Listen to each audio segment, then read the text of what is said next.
Hi, my name's Gerard and I'm from Hamilton City Council, Community Planting Co-ordinator, and this is just a little video to show you how to plant a tree for upcoming Arbor Day, Big Dig 2011, 3rd of June. Come out and help us plant 30,000 trees and plants. Okay, so first of all, a couple of things.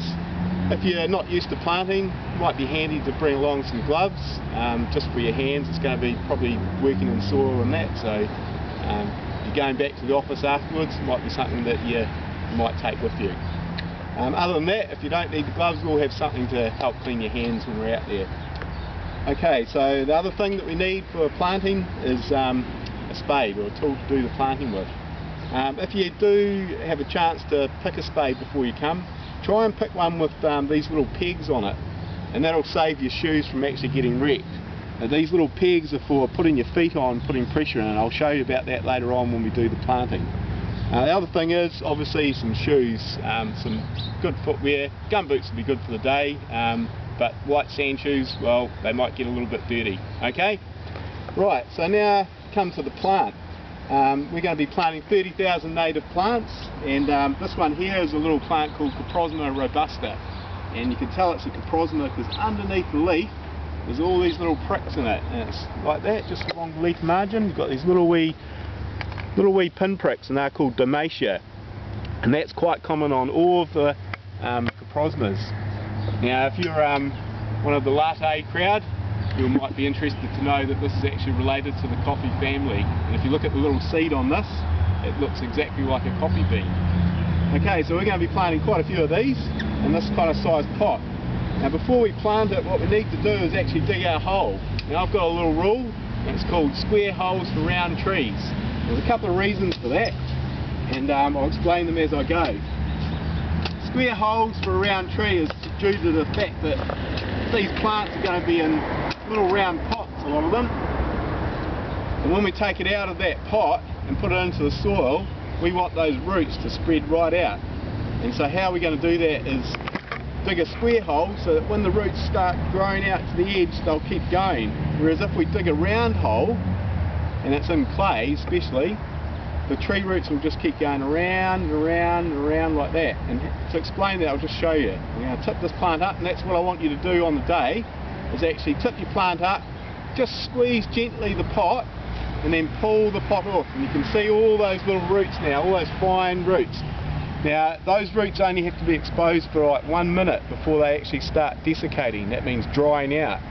So to keep the plant healthy, you want to make sure that the plant's moist. There's another reason for that too, is that this little potting mix in here, if it's dusty and dry, you can actually get a thing called Legionnaire's disease from that, the spores in the soil.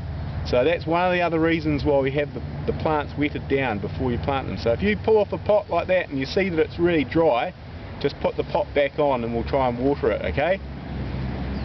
So we want those roots there that are growing around like that to actually grow out into the corner of our planting hole. So that's why we dig a square hole for a round tree.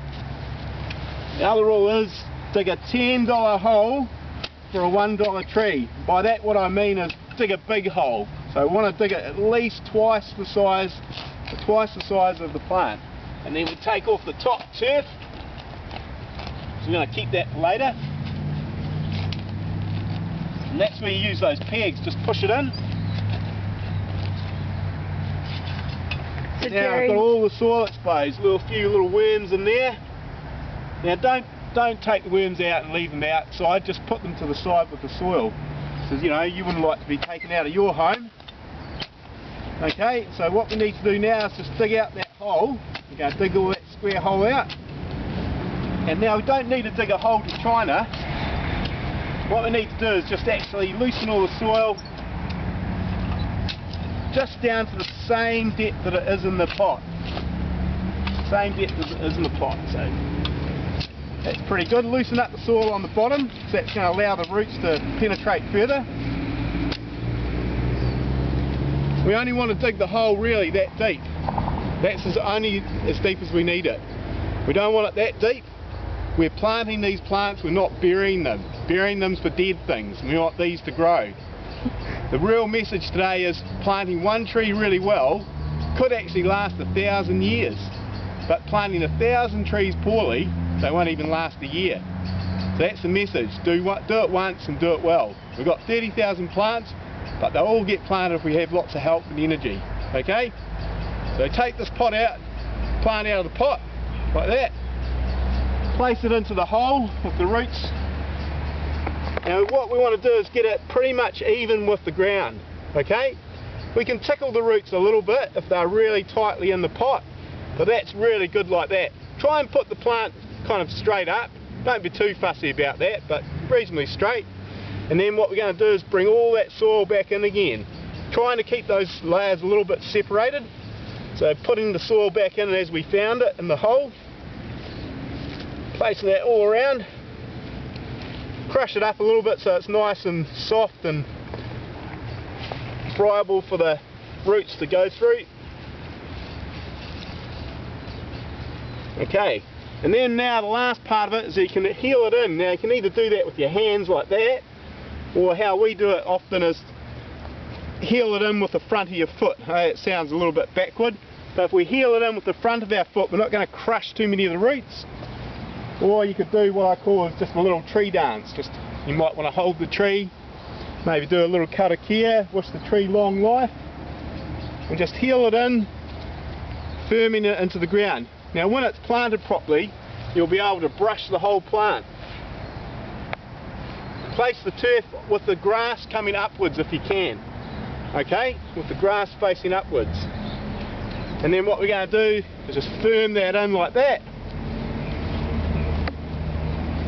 And when you've planted it properly, you should be able to brush the plant and it's not flopping out. Okay? Because it's got to withstand a lot of wind and rain for the next 6 months before it gets those roots established. Okay?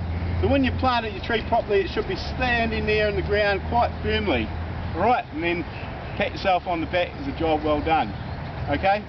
Thanks very much, and we'll see you there on Arbor Day for the big dig-in.